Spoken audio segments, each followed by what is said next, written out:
Pozdrav prijatelji i dobrodošli u današnji video u kom ćemo obraditi temu vezanu za pušku M1 Garand koja se proslavila tokom Drugog svjetskog rata.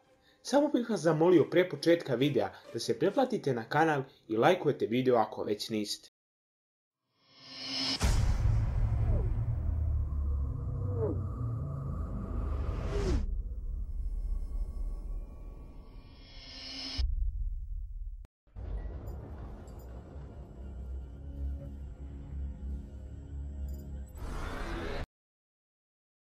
Pušku M1 Garand je 1929. godine konstruisao Kanađanin francuskog porekla John Garand.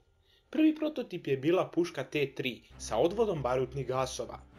Tokom ispitivanja 30. godina puška je dobila oznake T3E2 i T1E1. Poboljšana verzija T1E2 je dobila službenu oznaku M1, a 1936. godine, nakon uspješnih ispitivanja, odlučeno je da puška M1 Garand bude uvedena u naoružanje američke vojske. Bilo je predloženo da nova puška dobije okvir kapaciteta 10 metaka, međutim, general Douglas MacArthur se žestoko usprotivio, pa je odlučeno da puška koristi klip kapaciteta 8 metaka, koji se brzo ubacuje odozgo. Prva isporuka pušaka M1 Garand je stigla u jedinice tek septembra 1937. godine zbog problema sa proizvodnjom. Međutim, vojnici su se žalili da je ta puška nepouzdana i da municija zaglavljuje, uglavnom kod 6. metka pri ispaljenju.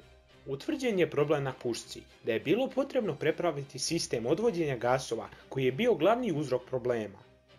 Poboljšana verzija puške je ušla u proizvodnju 1941. godine, a tokom 1937. godine nivo proizvodnje je bio 10 pušaka dnevno, a 2 godine kasnije se povećao na 100 komada, da bi se 1943. godine proizvodnja povećala na 600 komada dnevno.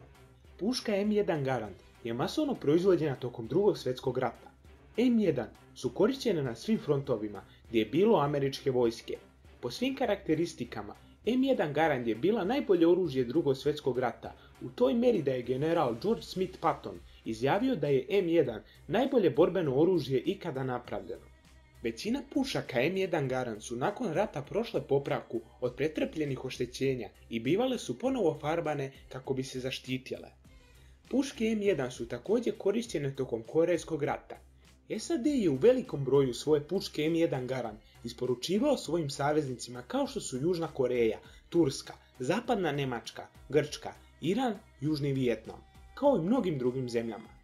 Ove puške su u američkoj kopnenoj vojsci ostale sve do 1965. godine u vrijeme Vijetnamskog rata, uprkos tome što je prethodno uvela pušku M14. Vojska Južnog Vijetnama je koristila puške Garand i to masovno. Američki snajperisti i rezervni sastav su koristili Garand sve do 1970. godine. Danas se u mnogim armijama svijeta puške M1 Garand koriste kao svečano oružje počasne garde. To bi bilo to što se tiče današnjeg videa. Ako ste uživali, ostavite like i pretplatite se na kanal. Do sljedećeg videa, pozdrav! Whether you're in the field or in the shop, if you know your weapon thoroughly, you can keep it firing.